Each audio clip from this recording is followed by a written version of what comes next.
The first time we've been back at Brno since 2020. Marc Marquez wasn't there in July of 2020, but he was there in July 2025.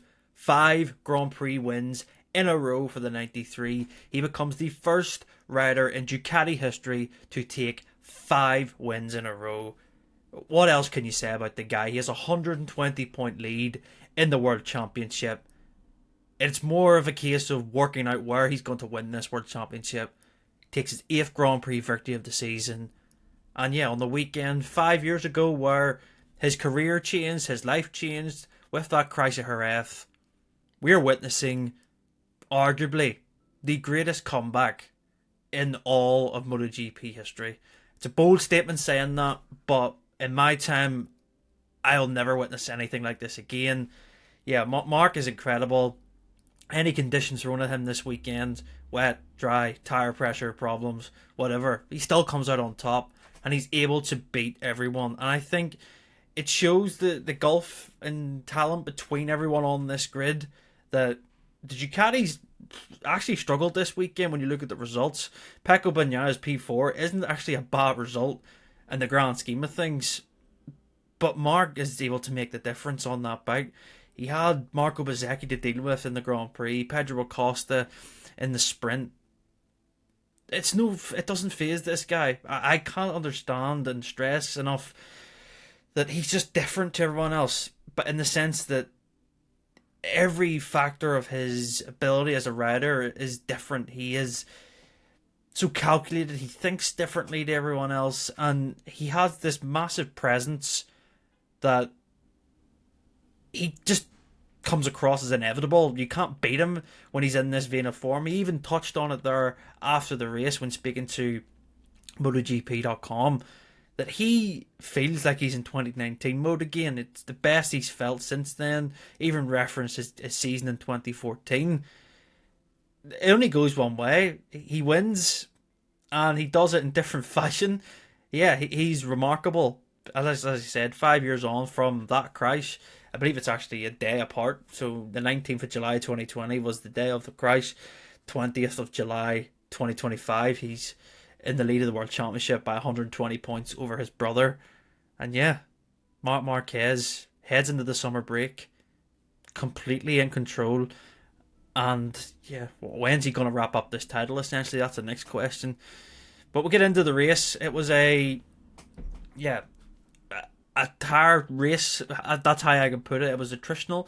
It was really caring about how your grip would be. And yeah, Marco Bezzecchi made the early break. He tried to pull Mark away from the comfortable pace that he was able to run. But yeah, Bezzecchi, you could see on the Aprilia, especially when you looked at Mark's onboards, when you seen Mark following Bezzecchi, you could tell that Bezzecchi was really having to force it.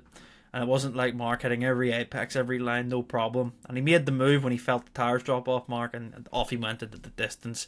The gap at the line, I think, was roughly one and a bit seconds. It could have been more, but I think Mark was at a real comfortable level of understanding. This is the pace I have. There's no need to stress it and move it on.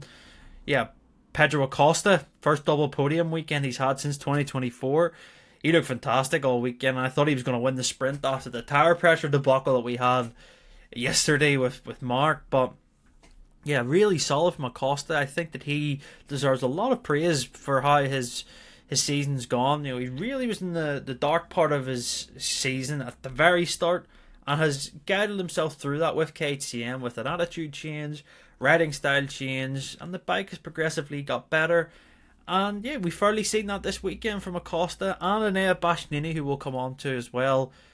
But in 4th place, Pecco Bagnaia, who essentially finished where I thought he would finish.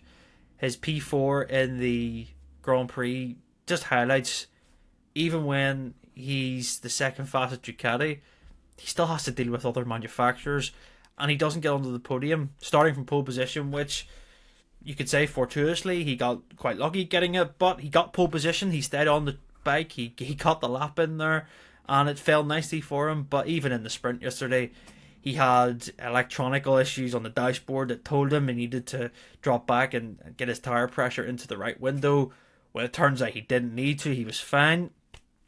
I think it kind of summed up Pecco's season, a microcosm of it, where little things just went against him at the weekend. And yeah, salvaging P4, he came on strong at the very end with Acosta, got within 2 attempts, and I thought, well, could Pecco get the podium? But no, just didn't have enough in the end. And Ralph Fernandez, top 5 for him. Outstanding result, really.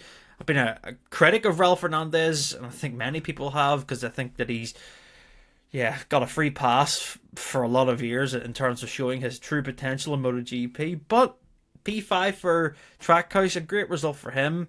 And yeah, let's hope he can build on that for the rest of the season. Fabio Quartararo in a bit of a no man's land race. Wasn't able to catch Fernandez, but had a big gap behind to him. A solid result again for Fabio. He knows what he's up against when he's up against the Aprilia, KTM and the Ducati on that Yamaha. And Jorge Martin, the world champion, makes his return this weekend. Solid P7 finish. I think that's the best he could hope for in terms of just getting out of the weekend scot-free, crash-free, and just, building his momentum, of course, as he's going to be staying with Aprilia now for the rest of this year and 2026. Yeah, we'll analyse all that with Martin in the podcast tomorrow, and of course we're going to talk about the tyre pressure stuff, so you don't want to miss that one, because Lewis and Pete are going to have plenty to say about that, as long as myself as well. I think that, it needs to be addressed, and how the state of MotoGP is playing out with the tyre pressure rules. And then Bastianini, I suppose, is the one who could have been on the podium today. He just got through to P4, and he was looking to add another podium after his sprint one yesterday, considering that he had food poisoning last week, lost 3 kg. He looked amazing, and he was coming into that Enea Bastianini mode where he had saved his tyres, and it was a prospect of what could he have done. Didn't get to see it. He crashed out early on from P4, just pushed the front too much into turn 4, and that was it for Enea. But he'll be taking confidence from this weekend, especially considering it's been his best weekend, and when he spoke to me at Silverstone after that race, he said it was the worst weekend of his career. So Enea's made gradual progress, and it's really shown this weekend. And then the incident, I suppose the big talking point of the race, would be Alex Marquez and Joan Mir. Poor Joan Mir. I mean, what can you say? The guy is so unlucky in 2025, getting taken out again. And I'm going to be heavily critical of Alex Marquez here. Just doesn't need to make that move and force it. Yeah, he makes a mistake and tucks the front. He wasn't trying to overtake Joan Mir, that's what he said, but why take the risk early on from Alex? And it's a bit of a trend when he's caught up in these mid-pack incidents. Bit of contact here and there. Not good enough for me from Alex in terms of his title charge. I mean, it was already over, but this confirms it. 120 points off his brother. He's got no chance. And I think that he just has to consolidate second place in the World Championship.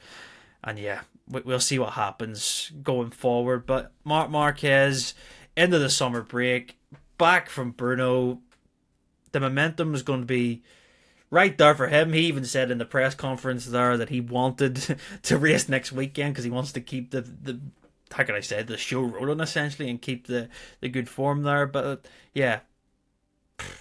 11 sprint wins, 8 Grand Prix wins, 5 in a row. What else can you say? Truly outstanding, remarkable. He is remarkable, considering his comeback and the situation that we've seen this year. He is the man to beat. And now we head into summer break.